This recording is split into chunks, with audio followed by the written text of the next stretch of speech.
आनंद महल नारायण धारक प्रकरण 1.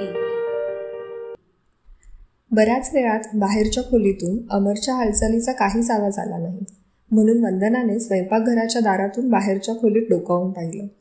स्वतःच्या सर्व गाड्या स्वतःभोवती मांडून अमर मध्ये बसला होता. नुसताच बसला होता, खोलीच्या खिडकीकडे पाहत होता. तसा अमर धडपड्या धावपळ करणारा कधीच नव्हता. जरासा शांत, जरासा अबोल, पण काही काही वेळा आत्ताची वेळ त्यातलीच एक होती, तर तो अगदीच शांत बसायचा, अधांतरी कोठेतरी ध्यान लावून बसल्यासारखा. अशा वेळी ती त्याला हाक मारीत नसे किंवा जवळ जाऊन हलवतही नसे. त्याचा वाईट, जवळजवळ भयानकच परिणाम तिने एकदाच अनुभवला होता. तिचा स्पर्श होताच तो केवढ्यांदा तरी दचकला होता. काय काय काय काय काय काय असं ओरडला होता. तेव्हापासून तिने ते सोडलं होतं. हा प्रकार जरासा विलक्षण वाटला तरी धोक्याचा वाटत नव्हता. एक उसासा सोडून ती माघारी वळली. नाहीतरी त्याने एकट्याने वेळ कसा घालवायचा, मन कशात रमवायचं. आता तो 7 वर्षांचा व्हायला आला होता, पण धावपळीच्या संसारात कोठे एका गावात, शहरात मूळ धरायला, बस्तान बसवायला, 4 ओळखी व्हायला फुरसतच मिळत नव्हती. आणि राहायच्या जागा या अशा, चाळीतल्या 2 खोल्या, नाहीतर एखाद्या बंगल्याचा गॅरेज, नाहीतर आउटहाऊस. तेही कोणाच्या तरी मेहरबानीने मिळालेलं. सदानंदच्या एखाद्या श्रीमंत मित्राने शब्द टाकलेला असायचा म्हणून मिळालेलं. सदानंदचे मित्र श्रीमंत होते, यशस्वी होते, समाजातल्या उच्च वर्गात वावरत होते. सदानंदही त्यांच्यापैकी एक झाला असता जर त्याला ही दारूची सवय नसती तर. त्या दारूने त्याचा, त्याच्या करिअरचा, त्याच्या भविष्याचा, त्याच्या संसाराचा आणि त्याच्या एकुलता एक मुलाच्याही भवितव्याचा सर्वनाश केला होता. दारूच्या नशेचा अनेकांच्यावर अनेक प्रकारचा परिणाम होतो.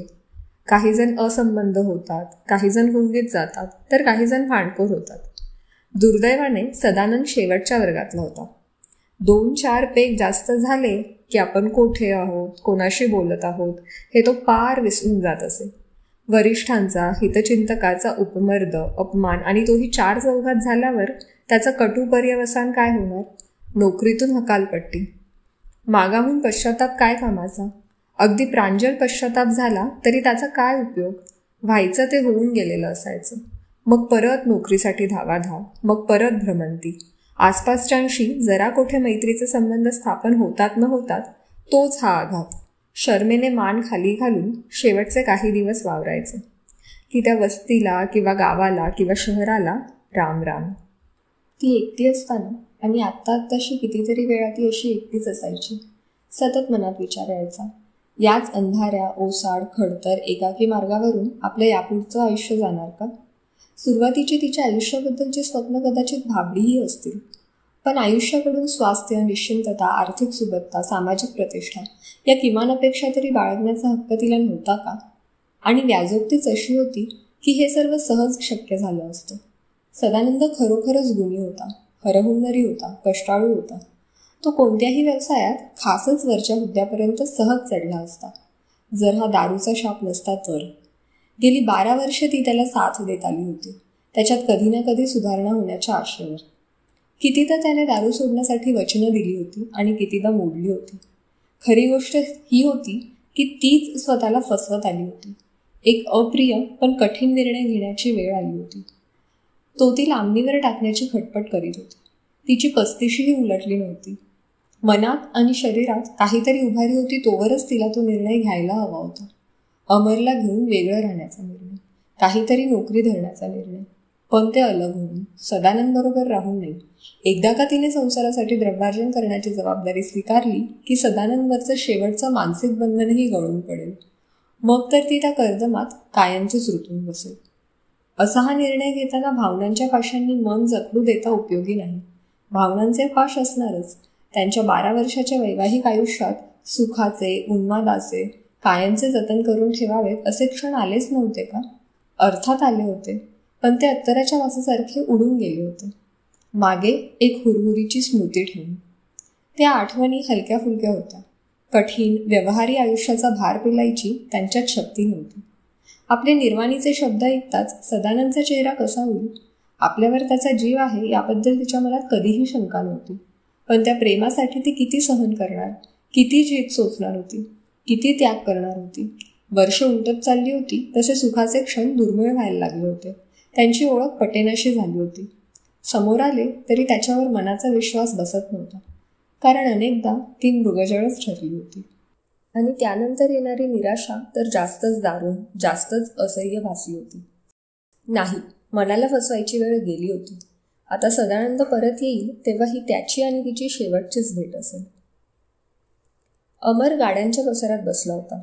पूर्वी ही मॉडेल्स परदेशातूनच आणावी लागत, तेव्हा ते स्टेटस सिम्बॉल होतं. आता भारतात निर्मिती व्हायला लागल्यापासून त्यांची किंमत कमी झाली होती. मग सदानंदच्या श्रीमंत मित्रांनी आपल्या मुलांसाठी आणलेल्या लहान गाड्या अमरला खेळायला दिल्या होत्या. Jeep, dumper, station wagon, taxi, tanker, lorry, सर्व प्रकारच्या गाड्या. अशाच आणखी जुन्या खेळण्यांनी त्याचं कपाट भरलं होतं. तुकडे गहाळ झालेली जिक्सॉ, विटा गहाळ झालेली लेगो. त्याला ती खेळणी आवडत नव्हती असं नाही, पण बरोबर कोणीतरी खेळायला मिळालं तर मजा वाढत होती. तसं कोणीच नव्हतं. किंवा त्याला मित्र तरी कसं म्हणायचं, जो कधी बोलत नाही, जो कधी जवळ येत नाही, ज्याचा चेहरा नेहमी सावलीतच असतो. दिसतात ते फक्त 2 मोठे मोठे डोळे. अमरने एकदाच त्याच्या जवळ जायचा प्रयत्न केला होता आणि तो एकाएकी नाहीसा झाला होता. असला कसला मित्र? अमरला तो जन्माच्या क्षणापासून दिसत होता. सुरुवातीच्या दिवसात अर्थात आकारांना अर्थच नव्हता. मग ते स्वतःच्याच शरीराचे भाग वाटायला लागले. 2-3 महिन्यात कधीतरी त्याला कळलं की ते बाहेर आहेत. ते हातांनी धरता येतात, तेव्हाही हा आकार दूरच राहिला. पण तेव्हा त्याला अंतराची, खऱ्या खोट्याची जाण नव्हती. खिडकीतून दिसणारं झाड, लांब वरचा आकाशातला ढग, आरशातला चेहरा, सर्व काही तो एकाच मापाने मोजत होता. अमरला हेही माहीत नव्हतं की बाबांना चांगली नोकरी असली, घरात सर्व काही व्यवस्थित असलं, वातावरण छान असलं की हा मित्र दिसत नसे. त्याला माहीत नव्हतं हा मित्र संकटकाळचा पाहुणा होता. बाबांची नोकरी गेली, आईबाबांची वादावादी सुरू झाली, गल्ली, गाव, शहर सोडायची वेळ आली. आईच्या डोळ्यात पाणी आलं आणि बाबांच्या कपाळावर आठ्या आणि डोळ्यात ती भीतीदायक लाली आली. घरातला ताण कडक उन्हासारखा किंवा विझलेल्या स्टोव्हच्या वासासारखा जाणवायला लागला की त्याचा हा मित्र हजर व्हायचा. अमरला एकाकीपणा इतका जाणवत होता की या क्षणी त्याने कोणाचीही संगत पसंत केली असती. ठीक आहे, नसला बोलत तर न बोलू दे, नुसता हजर असला तरी चांगलंच की. त्याने गाड्या हलवल्या, डंपर मागे घेतला, टॅक्सी पुढे घातली. मग समोर पाहिलं. तेव्हा काय झालं ते त्याला कधीच कळलं नाही. त्याचा मित्र जवळ येत होता किंवा मोठा होत होता, पण तरीही नीट दिसत नव्हता. खरं तर तो तिथे नव्हताच. खोलीच्या भिंतीवरच कोणीतरी काळ्या रंगातली मुलाची आकृती काढल्यासारखी वाटत होती. पण चित्र असं मोठं कसं होईल आणि चित्रातून असा प्रकाश कसा दिसेल? नाही, ते चित्र नव्हतंच. वर्तमानपत्रातील आकृती कापून घेतली की मागे रिकामी जागा राहते तशी ती रिकामी जागा होती. जणू काही कोणीतरी भिंतीतलाच तुकडा कापून घेतला होता. पण भिंतीतून दिसत होता तो बाहेरचा रस्ता नव्हताच. तो एक खूप जुना वाडा होता. वाडा जवळजवळ येत होता. आता विटांमधल्या रेघा दिसत होत्या. आता खिडक्या जवळ येत होत्या. एक खिडकी, 3ऱ्या मजल्यावरची एक खिडकी. खिडकी बंद होती, पण असं वाटत होतं त्या खिडकीमागे कोणीतरी आहे. खिडकीच्या फटीला डोळा लावून बसले, बाहेर पाहत आहे. आता एवढ्यातच दानदिशी खिडकीचं दार उघडणार आहे. अशी भीती अमरला आजवर कधीच वाटली नव्हती. नको, तो ओरडला, खूप मोठ्याने ओरडला.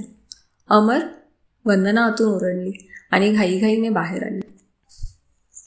अमर समोरच्या भिंतीकडे वटारलेल्या डोळ्यांनी पाहत होता.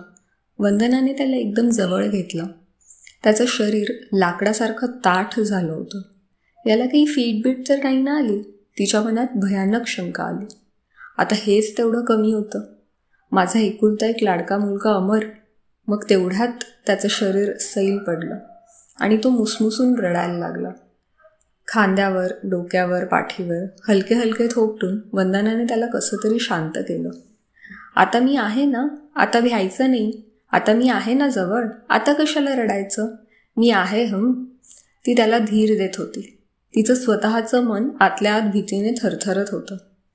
हळूहळू त्याचे हुंदके थांबले. मग 2-3 खूप मोठे थरथरते श्वास सोडून तो उठून बसला. मला भीती वाटली ग आई. पण कशाची राजा? खोलीत तर तू एकटाच आहेस की. पहा. अगं, मी खोलीत नव्हतो. म्हणजे ही भिंत आहे ना, त्या भिंतीला एक मोठं भोग पडलं होतं. आणि त्यातून काय दिसत होतं माहिती? आपला रस्ता नाही काही, एक खूप मोठा वाडा, खूप खिडक्यांचा, बंद खिडक्यांचा. आणि अमरचा आवाज थांबला. त्या बंद खिडकीची का भीती वाटली होती ते त्याला सांगताच येईना.